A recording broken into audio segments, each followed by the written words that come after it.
All right, y'all know how we do. I ain't in a rush to get rid of y'all, but we are in a rush to Hi get where we're everyone, welcome to going. this week's edition of Cannabis Coast to Coast News, PCMTV's production of the news Y'all from the won't even cannabis notice, will industry you? from coast to coast. I'm Leave it Elaine in the Gupta. comments if Another you reminder see. that the easiest way to get access to the show is by downloading the app PCM Space TV on the App Store or Google Play. Just scan the QR code and it will take you there. But remember to add a space between PCM and TV in your search for the app to pop right up.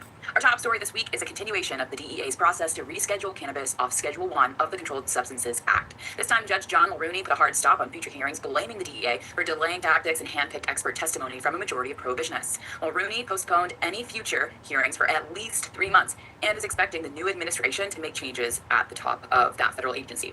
In his decision, Mulrooney said this about the favoritism exhibited by the head of the DEA, Ann Milgram, saying, quote, "If true, viewed in the best light, these allegations demonstrate a puzzling and grotesque lack of understanding and poor judgment from high-level officials at a major federal agency with a wealth of prior experience with the Administrative Procedures Act." Mulrooney also added that the DEA's refusal to comply with orders was, Good to quote, see you. How you unprecedented doing? and astonishing. Plus, Y'all the go DEA's check out behavior through this Lane whole process was Sampson. again, quote, a disturbing and embarrassing revelation. The industry had hoped these hearings would have been completed by the time the new administration takes over Congress, but the DEA's delaying tactics and less than fair hand-picking of expert testimony accomplished nothing, basically thwarting outgoing President Biden's hope that this could have been done before he left office. Appreciate And all now, the with 10 likes Inauguration that we Day got here, on the there's a new video. chief in charge in the White Y'all House, know to Donald keep Trump. supporting With the more from networking. Washington, D.C., here's Andrew Behringer. I'm Andrew Behringer with the Washington, D.C. report for Cannabis Coast to Coast News. In a significant development for federal cannabis policy, Administrative Law Judge John Maloney has suspended the highly anticipated cannabis rescheduling hearings Y'all that were know set to we begin stay next week. networking. The decision comes after allegations of improper conduct between the DEA officials and anti-rescheduling witnesses. Pro-rescheduling advocates claim the DEA conspired with witnesses opposing the schedule change, leading to what they call irrevocable tainting of the process. The allegations were serious enough that some parties sought to remove the DEA from the proceedings entirely. The case, which could potentially move cannabis from Schedule 1 to Schedule 3 of the Controlled Substances Act, now rests with DEA Administrator Ann Milgram. If approved, the rescheduling would allow licensed cannabis businesses to take federal tax deductions and ease certain research restrictions. The DEA has faced mounting criticism throughout this process, with Judge Maloney himself describing their handling of evidence submission as unprecedented and astonishing. The agency has struggled with managing public comments and issuing proper subpoenas to DEA officials. Multiple stakeholders, including health professionals and veteran groups, have raised concerns about the exclusion from the proceedings. The Justice Department has requested a pause on regulated federal litigation until these procedural issues are resolved. While the delay creates uncertainty for the rescheduling timeline, Judge Maloney regrets suggests that the appeal could prevent extensive delays in the future. The court has mandated quarterly updates on the appeal status, with participants having 15 days to file their appeals. Well, that's it. That's the DC report. I'm Andrew Behringer reporting for Cannabis Coast to Coast News. There is some hope for the 119th Congress that is now controlled by the Republican Party.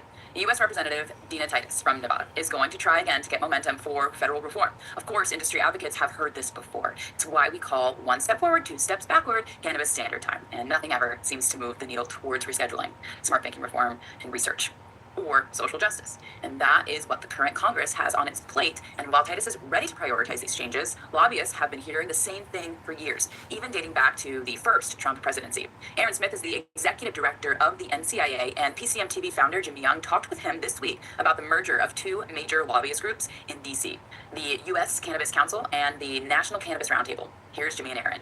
Hi, everyone. Welcome again to a very special edition of Cannabis Coast to Coast News, one-on-one. I'm PCM TV founder Jimmy Young, and I'm so proud to be joined by the executive director of the National Cannabis Industry Association. His name is Aaron Smith. Aaron, thank you so much for joining us once again to talk about what the heck is going on with this crazy industry. It's always great to be here, man.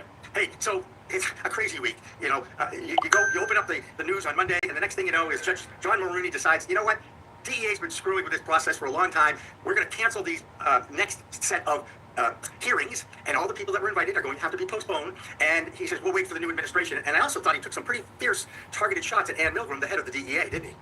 Yeah, indeed. And, I'll just say from the start, this is not a strategy that NCIA was behind or they're happy about by any means, but some folks who were also on the cannabis rescheduling side of the argument did uncovered some not too surprising information about how the DEA had been biased through the process and felt that it was advantageous to order this appeal and thereby delay proceedings. And so the way this works now is we're kind of in uncharted territory. We don't know exactly how long. We've got the way that it looks as though is that every 90 days that the DEA administrator needs to check in with the court and what the progress is of this, but there's no actual order of when hearings resume.